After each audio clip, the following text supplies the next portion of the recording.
Hello friend, नमस्कार। आप सभी को हमारे यूट्यूब चैनल स्मार्ट साइंस में स्वागत है। जैसा कि आप सभी जानते हैं, हम लोग इसके पिछले क्लास 10th का फर्स्ट चैप्टर जो रिफ्लेक्शन ऑफ लाइट था उसके बारे में हम लोग अध्ययन कर रहे थे। लेकिन आज हम लोग उसमें जितने सारे पॉइंट्स पढ़े हैं उस सारे पॉइंट्स से उससे कुछ अलग आज हम लोग उसके न्यूमेरिकल्स करेंगे। तो न्यूमेरिकल करने के लिए सबसे पहले उसके बारे में हमें जो कॉन्सेप्ट चाहिए वो सबसे पहले हम लोग उस कॉन्सेप्ट को क्लियर करेंगे और जो बेसिक कॉन्सेप्ट है उसके बारे में अध्ययन करेंगे, ताकि जब भी हम लोग न्यूमेरिकल करें, न्यूमेरिकल करने में किसी प्रकार की कोई कठिनाई ना हो। तो चलिए सबसे पहले हम लोग देखते हैं ये चिन्ह परिपाटी वस्तु का मान कब ऋणात्मक होगा, जो प्रतिबिंब का मान होगा कब धनात्मक होगा, इसके बारे में अध्ययन करेंगे। तो चलिए सबसे पहले हम लोग समझेंगे, इसको हम लोग कहते हैं चिन्ह परिपाटी। चिन्ह परिपाटी, ये चिन्ह परिपाटी क्या है? देखिए, चिन्ह परिपाटी यह दर्शाता है कि वस्तु द्वारा बना प्रतिबिंब ऋणात्मक है, धनात्मक है, वो दर्पण के आगे बना है कि पीछे बना है, और यही बताता है कि प्रतिबिंब वास्तविक बना है कि उल्टा बना है। तो जिस आरेख द्वारा हम लोग किसी वस्तु जिस आरेख के द्वारा बने हुए प्रतिबिंबों को प्रदर्शित किया जाता है उसे हम लोग चिन्ह परिपाटी के नाम से जानते हैं। देखिए, चिन्ह परिपाटी में अगर बात करें हम लोग दर्पण की, तो यहां पर एक दर्पण भी लगा सकते हैं। अगर दर्पण यहां पर है तो दर्पण के जो आगे का भाग होगा वो माइनस में होगा, या माइनस का मतलब होता है कि प्रतिबिंब वास्तविक होगा, उल्टा होगा, और प्लस का मतलब है प्रतिबिंब काल्पनिक होगा, सीधा होगा। और जब हम लोग पिछले वीडियो में हमने देखा था कि जब प्रतिबिंब वास्तविक और उल्टा होता है तो वह हमेशा दर्पण के कहां होगा? दर्पण के आगे होगा। लेकिन अगर वही प्रतिबिंब काल्पनिक और सीधा होता है तो वह हमेशा दर्पण के पीछे होगा। अब हम लोग बात करते हैं कि अगर ये दर्पण के आगे है तो आगे का मान माइनस में होगा, दर्पण के पीछे होगा तो प्लस में होगा। अगर दर्पण से ऊपर होगा तो ऊपर जाने पर हम लोग जोड़ते हैं, तो ऊपर जाएगा तो इसका मान पॉजिटिव होगा, अगर नीचे आएगा तो निगेटिव होगा। यदि कोई वस्तु दर्पण के आगे रखा गया है तो हमेशा किसी भी वस्तु का अगर प्रतिबिंब बनना है, परछाई बनाना है, तो उसे हमेशा दर्पण के आगे ही रखेंगे। और जो दर्पण के आगे हम लोग जिस वस्तु को रखते हैं उस रखी गई वस्तु को हम लोग यू से सूचित करते हैं यहां पर। इसीलिए कभी भी बोले कि दर्पण से 25 सेंटीमीटर की दूरी पर कोई वस्तु रखी गई है, इसका मतलब यहां पर u बराबर 25 सेंटीमीटर। और वो दर्पण के कहां रखा गया है? आगे। इसलिए क्योंकि किसी भी वस्तु का प्रतिबिंब तभी संभव हो जब वह दर्पण के आगे हो, तो आगे रहेगा। तो आगे की हम देख रहे हैं कि माइनस का प्रयोग करते हैं, यानी इसमें माइनस रहेगा। और इस माइनस से ही मालूम चल जा रहा है कि वह प्रतिबिंब वास्तविक होगा और उल्टा होगा, यहां से देखिए, और वह दर्पण के आगे होगा। अगर वही यहां पे प्लस रहता प्रतिबिंब, चलिए दूसरे एग्जांपल की सहायता से देखते हैं। दर्पण के आगे 25 सेंटीमीटर पर रखे, लेकिन उसका प्रतिबिंब दर्पण के पीछे बन रहा है 20 सेंटीमीटर की दूरी पर, तो क्या बन रहा है? उसका प्रतिबिंब दर्पण के पीछे बना है 20 सेंटीमीटर का, तो प्रतिबिंब की दूरी जो है वो दर्पण से 20 सेंटीमीटर है। तो प्रतिबिंब दूरी को हमने लिखा v, और v बराबर 20 सेंटीमीटर। और दर्पण की कहां बना है? पीछे। तो दर्पण के पीछे का भाग क्या होता है? पॉजिटिव। इसका मतलब यहां पे प्लस हो जाता है। अब देखिए, बात करते हैं फोकस दूरी का। तो दर्पण के जो गोलीय दर्पण होता है, गोलीय दर्पण के मध्य बिंदु को ध्रुव कहते हैं, और जो अवतल दर्पण का सबसे नजदीकी का भाग होता है उसे भी ध्रुव कहते हैं। और ध्रुव और फोकस के बीच की दूरी को हम लोग फोकस दूरी कहते हैं, जिसे हम लोग स्मॉल f से सूचित करते हैं।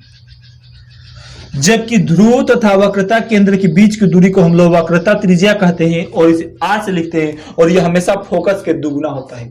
अगर फोकस हमारा 10 है तो वक्रता त्रिज्या हमारा हमेशा 20 होगा।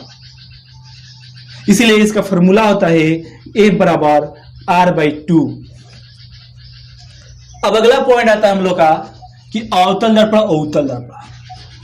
रखी गई वस्तु को u से, u अवतल हो या उत्तल, उसमें हमेशा यह माइनस में होगा।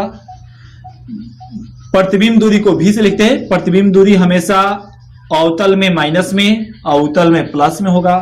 जबकि फोकस दूरी जो होता है अवतल में माइनस में और उत्तल में यह भी प्लस में होता है। इतना कॉन्सेप्ट हमारा क्लियर होना चाहिए किसी भी न्यूमेरिकल को सोल्व करने के लिए।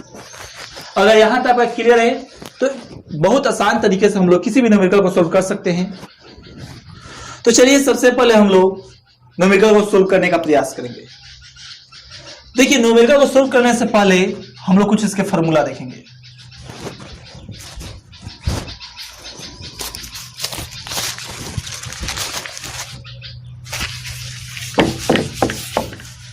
इसका पहला फॉर्मूला होता है ए बराबर r/2। ए फोकस दूरी है, r वक्रता त्रिज्या है, और 2 ये फॉर्मूला, इसका मतलब ये है कि फोकस अगर निकालना है तो इसकी वक्रता त्रिज्या में 2 से भाग दीजिए तो उसकी फोकस निकल जाएगा। लेकिन अगर r निकालना है तो ये भाग में इधर आएगा तो गुणा में, तो r बराबर 2f। यहां से 2 फॉर्मूला वक्रता त्रिज्या और फोकस से ज्ञात कर सकते हैं। और एक बहुत ही इंपॉर्टेंट फॉर्मूला होता है जिसे हम लोग दर्पण सूत्र के नाम से जानते हैं। ये दर्पण सूत्र है 1/f बराबर 1/v प्लस 1/u। ये फॉर्मूला आपको याद होना चाहिए। फिर एक और बात आपको ध्यान होना चाहिए कि अवतल दर्पण में सभी मान माइनस में होता है। देखिए माइनस माइनस माइनस, अगर ध्रुव तथा फोकस को छोड़ के, ध्रुव तथा फोकस के बीच में जिन वस्तुओं को रखते हैं उसे छोड़कर। लेकिन अगर हम बात करें उत्तल दर्पण के, उत्तल दर्पण में केवल u माइनस में होता है जबकि v और f प्लस में होता है। ये पॉइंट आपको याद रखना चाहिए। जब भी अवतल की बात करें तो हमेशा सब में माइनस, उत्तल की बात करें तो u माइनस v और f प्लस। u जो होता है वस्तु दूरी होता है, v प्रतिबिंब दूरी होता है और f फोकस दूरी होता है। अब हम लोग एक एक करके इसके देखेंगे क्वेश्चन। तो चलिए क्वेश्चन देखने से पहले हम सबसे पहले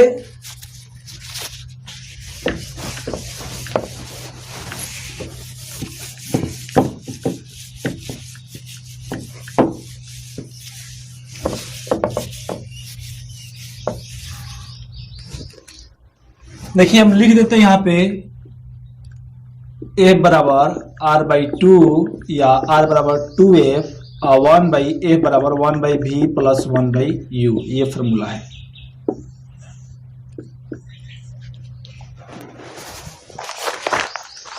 पहला क्वेश्चन कर रहे हैं, एक गोलीय दर्पण की वक्रता त्रिज्या 24 सेंटीमीटर है। एक गोलीय दर्पण की वक्रता त्रिज्या 24 सेंटीमीटर है। इसका वक्रता त्रिज्या को r से लिखते हैं तो r बराबर 24 सेंटीमीटर। तो इसकी फोकस दूरी निकाले, f निकालना है। तो f निकालना है तो हमारा फॉर्मूला होता है f बराबर r/2। r का वैल्यू दे दिया है 24 सेंटीमीटर और बट्टा 2, ये हो गया हमारा 12 सेंटीमीटर। गोलीय दर्पण है इसलिए इसका मान हम लोग धनात्मक लेंगे। चलिए अगर हम बात करें वहीं पे दूसरे क्वेश्चन की, तो दूसरा क्वेश्चन भी हम लोग देख लेते हैं। दूसरा क्वेश्चन क्या कर रहा है, एक उत्तल दर्पण की फोकस दूरी निकाले जिसकी वक्रता त्रिज्या 36 सेंटीमीटर। उत्तल दर्पण की फोकस दूरी निकालना है जिसकी वक्र, तो उत्तल दर्पण में u को छोड़कर सारे के सारे मान पॉजिटिव होते हैं, इसलिए वक्रता त्रिज्या करे कि एक उत्तल दर्पण की फोकस दूरी निकाले जिसकी वक्रता त्रिज्या 36 सेंटीमीटर है। मतलब r बराबर 36 सेंटीमीटर और हमको f निकालने के लिए कह रहा है a बराबर r/2, यानी यहाँ a बराबर r/2 अगर हम निकालना चाहते हैं तो 36/2 सेंटीमीटर बराबर हो जाएगा हमारा 18 सेंटीमीटर। ये हम लोग दूसरे क्वेश्चन। अब आइए हम लोग देखते हैं क्वेश्चन। अब हम लोग दर्पण सूत्र की सहायता से भी एक दो क्वेश्चन करेंगे। तो चलिए हम लोग एक क्वेश्चन देखते हैं। क्वेश्चन कह रहा है,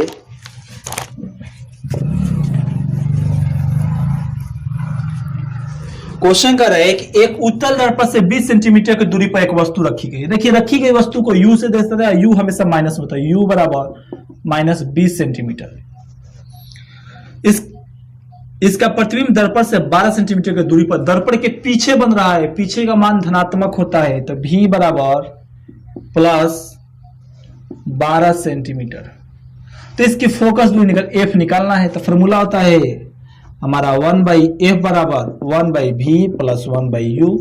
तो 1/v का मान 12 सेंटीमीटर, v का मान 12 सेंटीमीटर अब प्लस 1/u का मान माइनस 20 सेंटीमीटर। अगर दोनों के एलसीएम निकाल ले हम तो आ जाएगा 1/सेंटीमीटर माइनस 1/20 सेंटीमीटर। अब देखिए एलसीएम निकाला था दोनों का, तो इसका एलसीएम आ जाएगा 60 सेंटीमीटर, 12×25 60।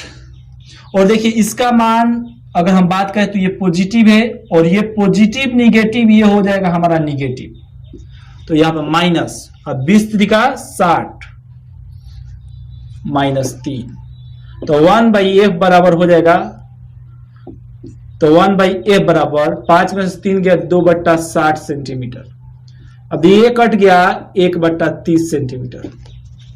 अगर हम गुणा कर दे इसको तो ये हो जाएगा 1f 1f बराबर 30 सेंटीमीटर, तो f बराबर भी 30 सेंटीमीटर। इसका मतलब उसकी फोकस दूरी हमने निकाल लिया, कितना सेंटीमीटर की दूरी पर वस्तु रखा गया है, तो 30 सेंटीमीटर की दूरी पर वस्तु रखा गया है। चलिए एक और क्वेश्चन हम लोग देखते हैं, ऐसे ही एक और क्वेश्चन देखते हैं।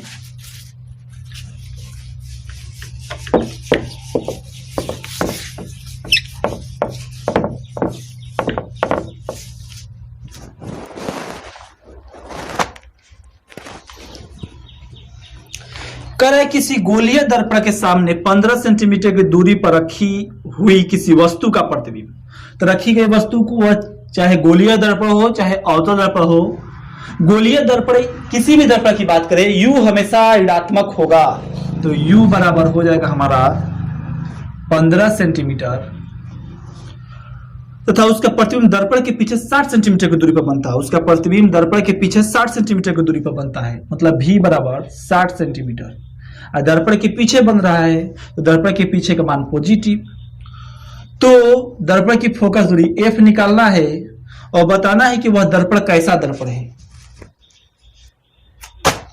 सबसे पहले तो हम लोग 1/f बराबर 1/v प्लस 1/u लगा देंगे, तो 1/f बराबर 1/v का मान 60 सेंटीमीटर और प्लस 1/u का मान माइनस में होगा माइनस 15 सेंटीमीटर। अब देखिए 1/f बराबर इस दोनों का एलसीएम आ जाएगा 60 सेंटीमीटर, 60 से 60 कट गया एक बार में, प्लस माइनस माइनस 4। अब देखिए 1/f बराबर -3/60 सेंटीमीटर, तो -3f बराबर 60 सेंटीमीटर, तो f बराबर 60 सेंटीमीटर बट्टा -3, तो -3 तो ये हो गया हमारा -20 सेंटीमीटर। ये माइनस में आ गया, f माइनस में किस दर्पण में आता है, तो वह अवतल दर्पण में आता है, इसलिए यह दर्पण कैसा दर्पण होगा, अवतल दर्पण होगा। अवतल दर्पण क्योंकि इसकी फोकस दूरी क्या है, ऋणात्मक है, इसलिए